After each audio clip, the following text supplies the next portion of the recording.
प्रयागराज में हालत नियंत्रण में है, लेकिन भीड़ का प्रयागराज दबाव बना महाकुंभ हुआ में है।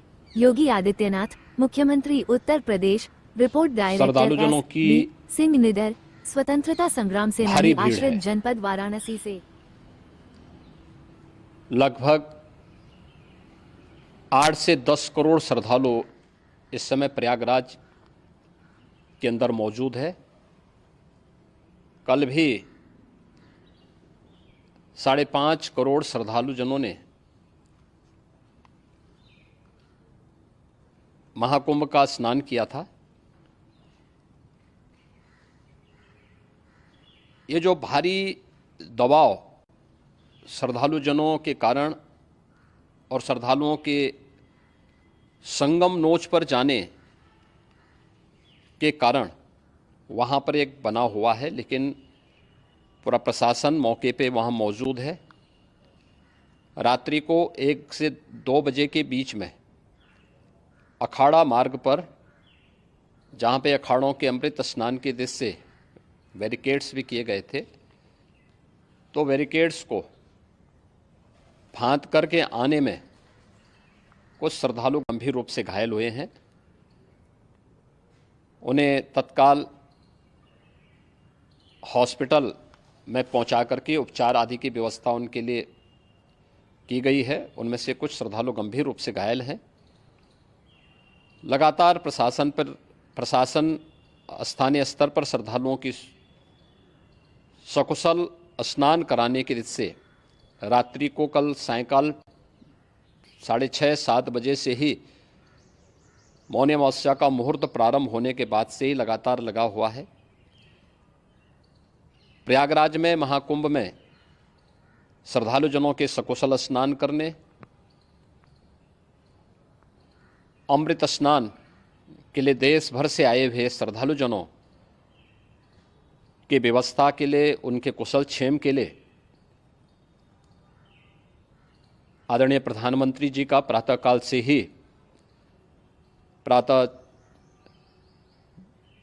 से ही उनके लगभग 4 बार प्रधानमंत्री जी ने हालचाल लिया है।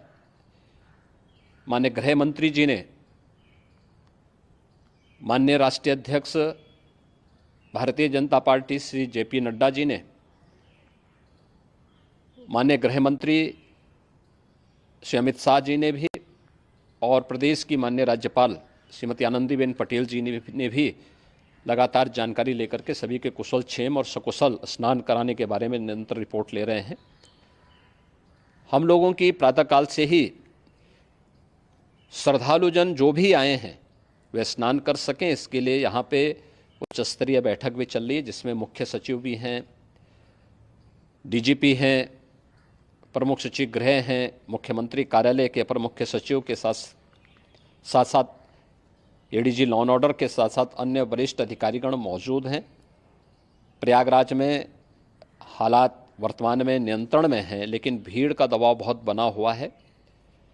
अखाड़ा परिषद से जुड़े हुए पदाधिकारियों के साथ मैंने स्वयं भी बातचीत की है। आचार्य महामंडलेश्वरों से भी, पूज्य संतों के साथ भी मेरी बातचीत हुई है, और पूज्य संतों ने बड़ी ही विनम्रता के साथ इस बात को कहा है कि नहीं, श्रद्धालु जन पहले स्नान करेंगे और फिर जब उनका दबाव कुछ कम होगा और वे सकुशल वहाँ से निकल जाएंगे, तब हम लोग स्नान करने के लिए संगम की तरफ जाएंगे। अभी पहले श्रद्धालु जनों को, चूँकि देश भर से आए हैं, तो इसके लिए उन्हें सभी अखाड़े इसके लिए सहमत हैं और सभी लोग इस व्यवस्था के साथ जुड़े हुए हैं।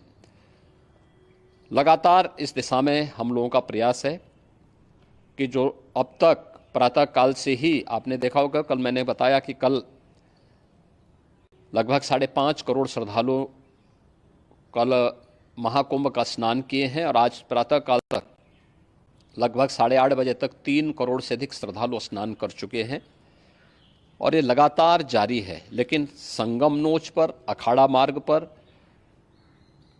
नागवासुकी मार्ग पर लगातार दबाव बना हुआ है, और वहाँ पर श्रद्धालुजनों की सुविधा के लिए भी हर प्रकार की वहाँ पर प्रशासन पूरी मुस्तैदी के साथ लगा हुआ है। और इसीलिए मेरी अपील है पूरे प्रदेशवासियों से, पूरे देशवासियों से और सभी श्रद्धालुओं से भी सभी पूज्य संतों से भी कि अफवाह पर कोई ध्यान न दें, संयम से काम लें। ये सब आयोजन सभी लोगों का है। प्रशासन उनकी सेवा के लिए पूरी तत्परता के साथ लगा हुआ है। केंद्र और राज्य सरकार पूरी मजबूती के साथ वहाँ पर हर प्रकार का सहयोग करने के लिए तत्पर है। लेकिन कोई किसी अफवाह पे ध्यान न दें। कोई भी व्यक्ति नकारात्मक अफवाह फैलाने का प्रयास करेगा, उस प्रकार से नुकसान हो सकता है।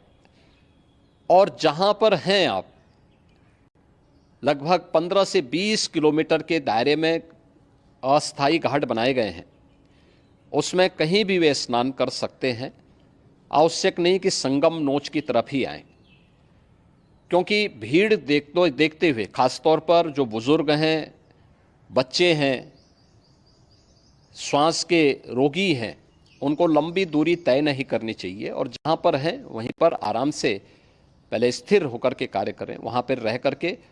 और जो नज़दीक के घाट हैं, उसी नज़दीक के घाट में स्नान करेंगे। सब गंगा जी के ही घाट हैं और गंगा जी के इस घाट में वही पुण्य प्राप्त होगा। ये मौनी अमावस्या है। मौनी अमावस्या में स्नान का महत्व है।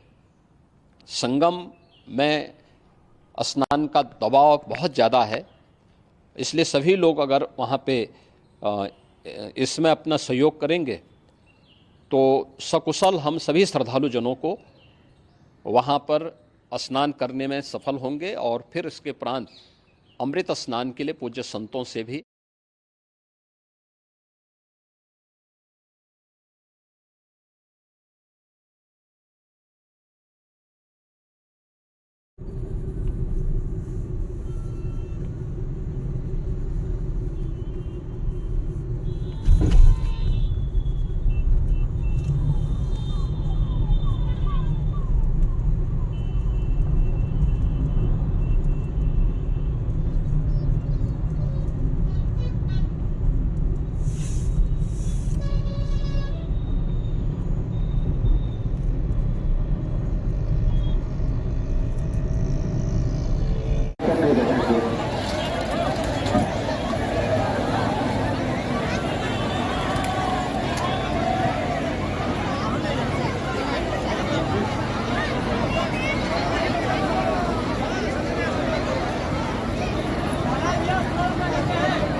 एनके लाइव 24 निष्पक्ष खबरें यूपी से।